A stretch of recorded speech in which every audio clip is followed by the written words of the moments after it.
Good evening. Are you able to afford an unexpected bill of $500? If your answer is no, you need to evaluate your personal finances. Today will be explaining why I feel like having an emergency fund is crucial to anyone in 2023 and moving forward.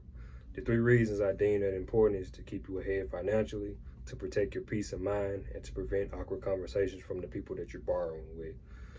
An emergency fund is crucial in 2023 if you plan to mitigate those feelings that come with the lack of money. First off, let's talk about keeping you ahead financially. So if you want to keep yourself ahead financially, you need to limit your credit card usage.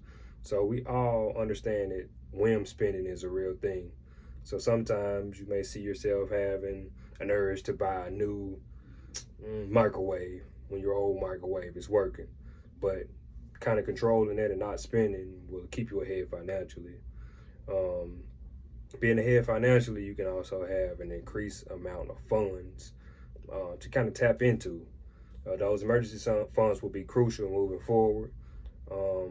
Events like COVID, the recession, or just unexpected events have shed a light to us on why we should have emergency funds. I have a chart here to kind of give you a visual of why it is important to have emergency funds. So those same three topics that I put in. I put all in all, it's smart to have an emergency fund for, of course, the second reason as well, which is to protect your peace of mind.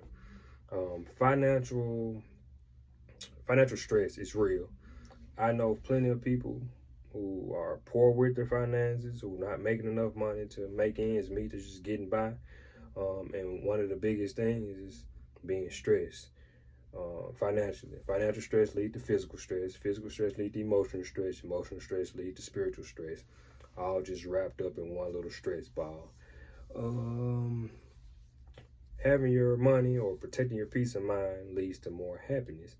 We all know that living a happy life is the best life to live. The third reason is preventing awkward conversations from borrowers.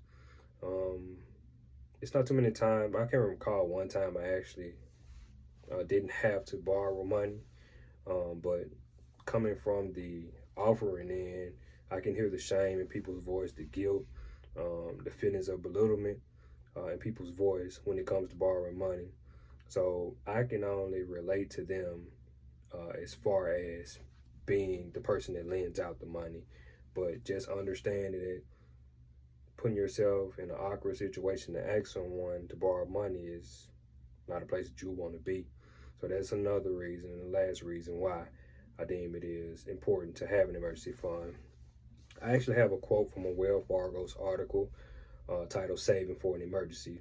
The quote goes, quote, "The goal is to tap your emergency savings only for expenses directly related to an unexpected emergency." I also provided a list of unexpected emergencies, some of the expenses that you have. So tow truck fees, major car repairs, unforeseen medical expenses, unemployment, funerals, pet bills, travel plans. One of the biggest things I actually had to kind of endure, my mother did, but I kind of indirectly had to, was to cover my uncle's funeral expense because we didn't have life insurance.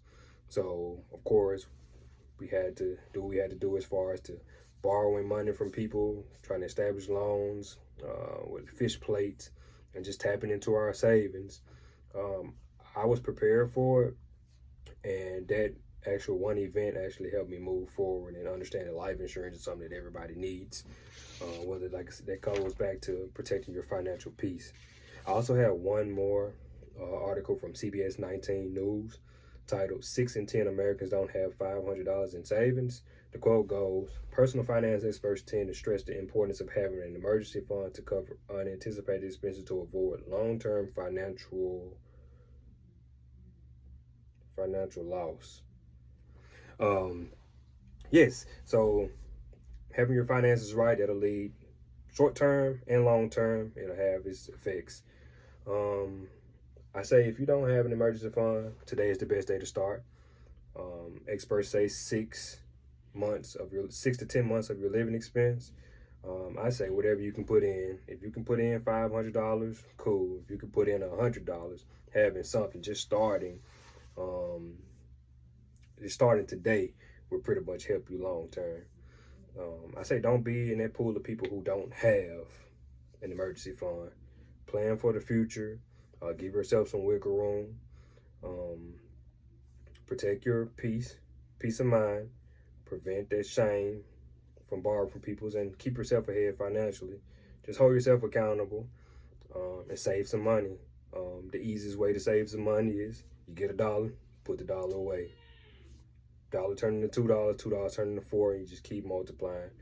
Just keep moving forward. But just try to save as much as you can to prevent any of these unexpected